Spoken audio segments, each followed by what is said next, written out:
Today's video contains spoilers for The Suicide Squad. If you haven't seen the movie, then come back when you have. If you've seen it or just don't care, well, enjoy. In today's video, we take a look at my brand new custom set. With 7 minifigs, 1 big-ish fig, and 2,200 pieces, this set is full of exciting things. So join me in today's video where we take a look at set 75987, The Suicide Squad vs Starro The Conquerer. Hey everyone, it's Buzz here, and before we get started, I'd just like to say that today's video is a collaboration with Poison Bricks, aka Ash. If you want to follow her on her Instagram, her link will be in the description, and the link will be pinned in the live chat and the comments. So with that being said, let's get into today's set.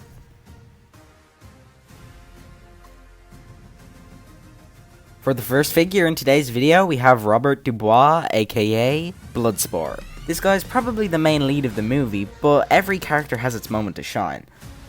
This minifig comes with 2 weapon pieces made up of a skate piece and a binoculars piece. Dubois also comes with a shoulder piece in dark orange. He's a brand new torso print and face print, and he also comes with dual molded legs. Overall, one of my favourite characters in the movie, and I'm so glad I got to finally make him.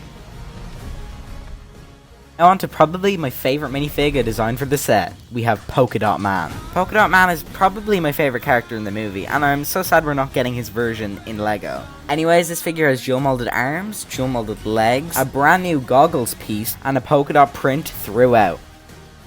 Polka-dot Man also comes with this unique build for the polka dots that come out of his hand. It's probably my favourite accessory I've ever done for a minifig.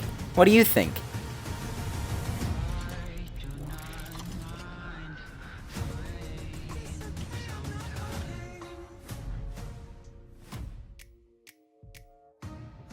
And now onto the 12th Doctor, the Thinker. The Thinker was such a weird character in the movie, but I love his design.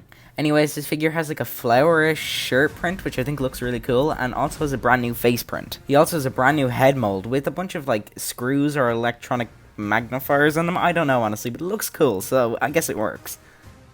Peter Capaldi played him brilliantly in the movie, and I think the character really built up the tension of Starro the Conqueror. Speaking of Starro the Conqueror, now let's move on to the first part of the build. And here's Project Starfish, aka Starro the Conqueror. Ash did such an incredible job on this build, so let me break it down for you. Each leg of Starro is built using mixel joints, so it means great posability. I also think the use of the flower pieces as the tips of the starfish look really good. I think my favourite part of this build is definitely the eye piece. It's done in such an ingenious way using that dish piece, and it's truly incredible. Forgot to show the back of Starro. It's built so well, and I can't wait to show you. I love the use of the horn pieces for the teeth of Starro, and I think it works incredibly well. And now onto some city debris. This part has an integrated launcher, and I think it works really well, and I love how Ash did it. So 2 street signs with 2 different references, but I'll leave them up to you to discover. And finally, here's an image of the overview of Chapter 1. Now let's go ahead and take a gander at the minifigs and build of Chapter 2.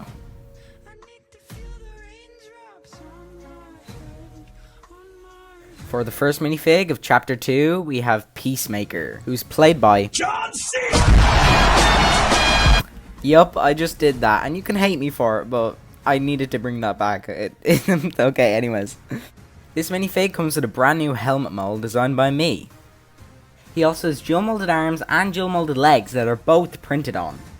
Side note, I didn't notice this in the original edit of the video, but his belt buckle is missing in that render, so here's a better look at it.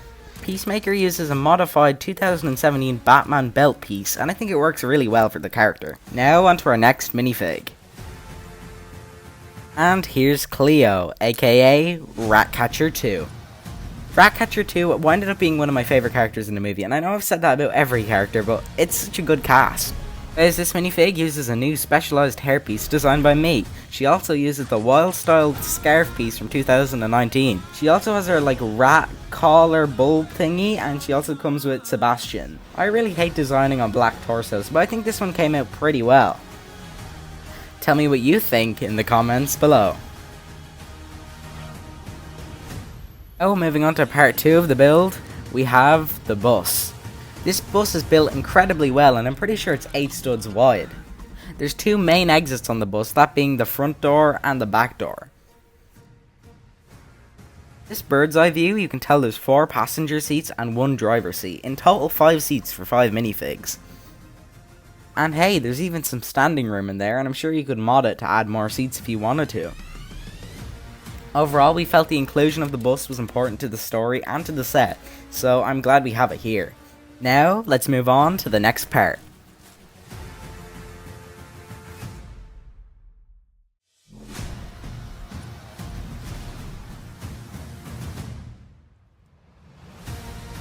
And for the first of the final 3 figures, we have Harley Quinn. She's just another personal favourite character in the movie. I think she's just really good in this one, as the character never really appealed to me before. Well, anyways, Harley has a new hairpiece, which I designed myself. She also has dual molded legs, 2 printed arms, one of them having her tattoo on it, and a printed dress, and she also comes with Javelin. The face is really inspired by the Overwatch minifigs, as I love their facial expressions.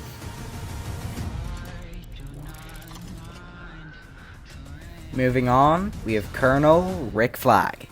It's really sad to see Rick Flag go in this movie, especially at the hands of Peacemaker. But anyways, Flag has this new printed shirt piece that has like a bunny with a sign on it. I'm not sure, honestly. He also has a brand new face print and uses the Mutt Williams hair. He also comes with like a musket piece, I think, and has dual molded arms and dual molded legs. And finally, onto the figure you're probably waiting for, we have Nanaue, aka King Shark. Nanaue was such an interesting but difficult character to design, as he's not as small as a minifig but not as big as a big fig. Heck, I couldn't even get him right the first time. But anyways, Nanaue uses a modified Hagrid body piece and his arms. He also uses some shrunken big fig legs that would fit on a 1x2 plate. Nanaue also uses a new modified headpiece, and I intentionally gave him that derpy smile. Here's what he would look like beside a regular minifig or a big fig. If you can think of any characters that could use this body piece, let me know in the comments below. Well, let's move on to the main build of the set, Jotunheim. Jotunheim is built like one of the Hogwarts castle sets, and I think it works really well for what it's supposed to be. Before we take a look at the interior, let's take a look at this side build. And this is mainly just for displaying minifigs, but it really completes Jotunheim. Now let's pop on into the interior of Jotunheim. Here's a quick overview of what we're going to be taking a look at. There's 4 floors to this building, so let's break it all down.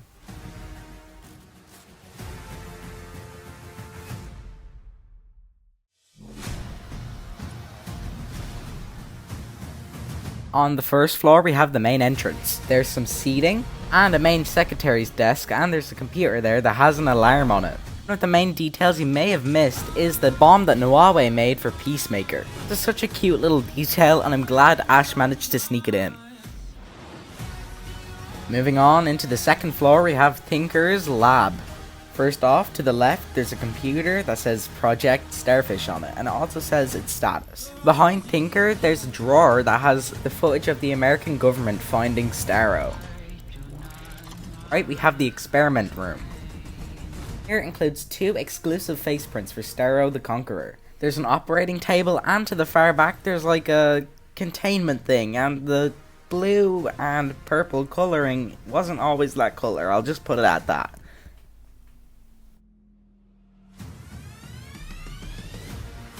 Moving up a floor, we have the aquarium with King Shark and his new dumb friends. Beside the Starro build, this is probably my favourite thing in the set. I just think it looks really funny and it's perfect. The interior of the aquarium is built so well, but I really wish I could show, but because of the glass I really can't.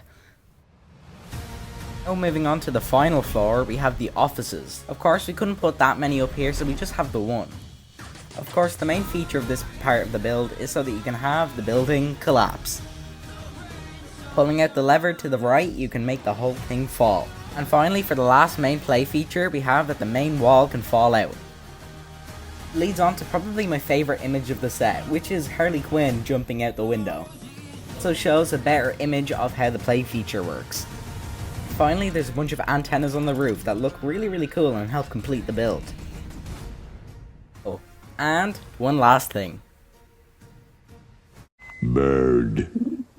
Now it. Stay off the comm. And finally, here's the completed set.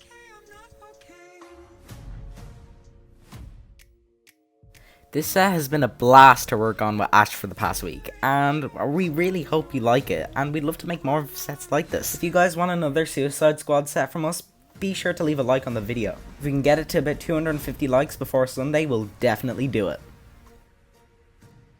And finally, here's the box art.